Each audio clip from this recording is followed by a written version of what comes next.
8 de novembro, sexta. Lição 6, Jovens.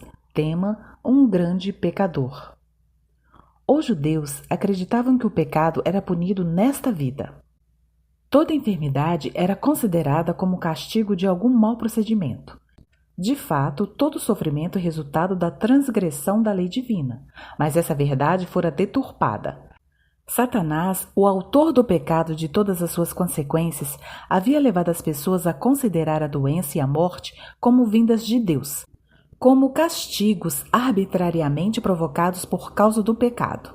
Por isso, aquele sobre quem caíra grande aflição ou calamidade sofria também por ser olhado como grande pecador. Assim estava preparado o caminho para que os judeus rejeitassem a Jesus. Ellen White, O Desejado de Todas as Nações, página 378. O dilema em que os fariseus se achavam, suas perguntas e seus preconceitos, bem como sua incredulidade diante dos fatos desse caso, estavam abrindo os olhos da multidão, especialmente do povo comum. Frequentemente, Jesus havia realizado seus milagres em plena rua, e sua obra era sempre para aliviar sofrimentos. A pergunta em muitas mentes era: será que Deus faria obras tão poderosas por meio de um impostor, como afirmam os fariseus sobre Jesus? O conflito estava se tornando bastante acirrado em todos os lugares. Os fariseus não compreendiam que tinham de tratar com outra pessoa além do inculto homem que nascera cego.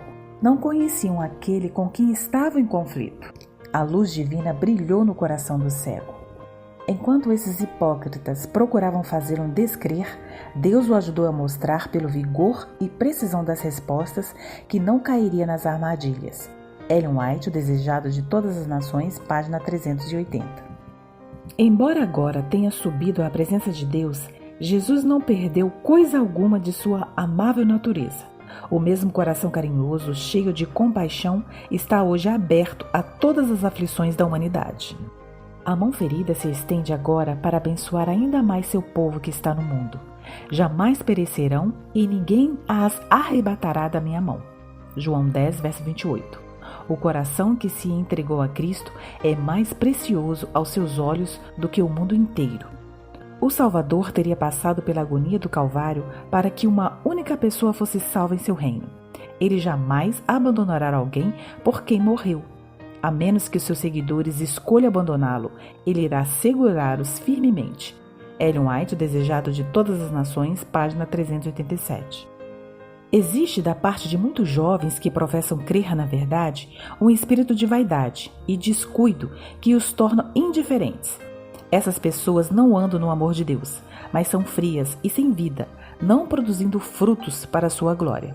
São pobres, cegos, miseráveis e nus, mas têm muita autocomplacência e se gabam de serem ricos e cheios de bens e de nada terem necessidade. Ellen White, manuscrito 6, 1878. A porta. Entrem pela porta estreita, porque larga é a porta e espaçoso é o caminho que conduz para a perdição, e são muitos os que entram por ela. Estreita é a porta e apertado é o caminho que conduz para a vida, e são poucos os que o encontram. Mateus 7, verso 13 e 14. Em Mateus 7, verso 13 e 14, Jesus disse que na vida espiritual só existe duas portas, a larga e a estreita. O curioso é que a larga conduz à perdição e a estreita à vida eterna. E são poucos os que acertam entrar pela porta estreita. Qual seria o motivo? Certo dia, conversei com um jovem que me disse: Pastor, não consigo vencer minhas pretensões para o mal. Eu sei que não é correto fazer algumas coisas, mas quando menos percebo, acontece, e aí já foi. Depois só vem o sentimento de culpa, e logo esse sentimento desaparece, e aí eu volto a fazer de novo.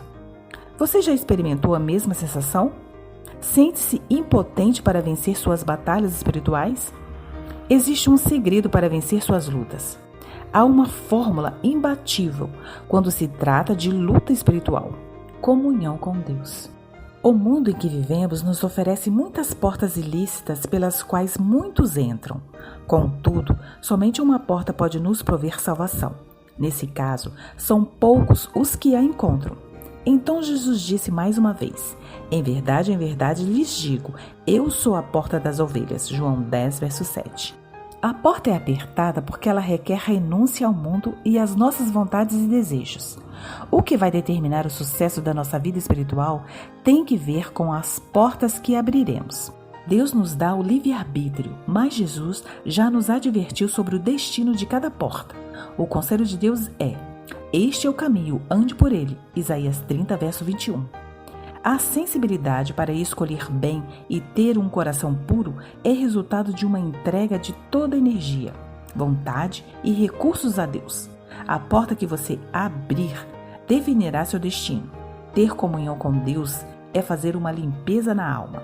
Então, limpe a fonte e as águas sairão puras. Diálogo aberto. O que significa ser uma pessoa espiritual? De que maneira posso vencer as minhas batalhas espirituais? Como minhas escolhas contribuem para o meu sucesso integral? Bem, amanhã tem mais. Fim da lição. Bom dia e feliz sábado!